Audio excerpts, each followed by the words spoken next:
If children adjust, why do we have so many dysfunctional adults in the world today? And the answer is simply, our children don't necessarily adjust. What they really do is they cope. And to do this, they shut down, they become resigned to situations that are well beyond their ability to solve. They end up changing the expectations of life because they just want to feel like they can cope. And coping resides in personal survival. And what we're about is actually getting them to adjust. The children that have come from broken homes are 5 times more likely to be poor. They're also more likely to drop out of school early. They are more likely to be in trouble with the law. They are considerably more likely to become teen parents. And they're also likely to end in divorce with their own relationships. Sadly, as a result of all of this, they are also more likely to die from ill health before the average age. They're not great stats when you consider going through separation yourself. Suddenly, for those of us who have been through this, quite often we become this person we no longer want to be. It somehow stirs this cauldron of reaction. And what we need to do is work out how this doesn't need to become normal anymore. Actually, there's 2 phrases that are used to actually describe a broken or split family.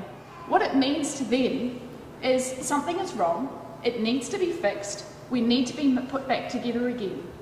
And as subtle as that is, it is a huge grey cloud that settles over our psyche.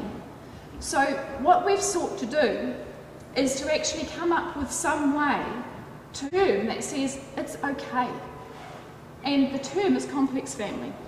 We all know, everyone been through it, everything becomes more complicated once you walk through a separation or divorce. Traditional parenting technique no longer works. There's not a lot out there that says here is how you constructively build a relationship with your ex. This is your child's other parent.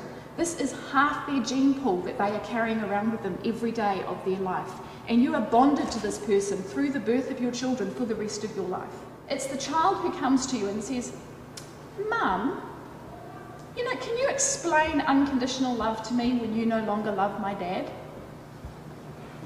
Life lessons are actually those that are wrapped in the paper that we call problems, and our ex definitely can fall into one of those camps traditionally.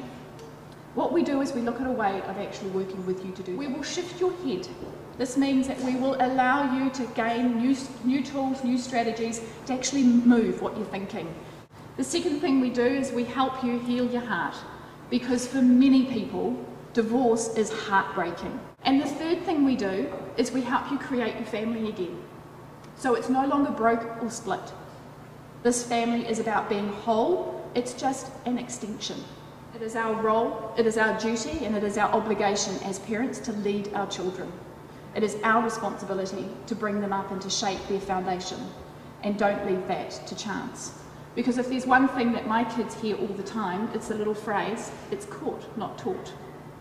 Who you are around your home, who you are when you're interacting with your ex is caught, not taught. I've walked the road, the peaks and the potholes. With 3 children under 5, my life was left with smouldering ash. I stood staring at the doorway of the broken home, and I thought, wow, this is pretty dark and heavy. I don't know if I want to walk in there. So I forged a new way where my family sees contradiction, completely different values. They see disagreements, and yet it is done with respect. After the 10 years of experience and having done a lot of counselling, a lot of coaching of people, so 400 pages here on practical parenting. It works, it's real. Walk the talk, show me, don't tell me. Be the great parent. Just be it. Your children will hold you in the same light you hold your ex. Whatever the circumstances or reasons that you are in a complex family today, it doesn't matter. The only thing that matters is that you are now in one, and it's the choices you make now that you are there. We forget our very privileged position where we are shaping our global future through our children, one day at a time. Thank you.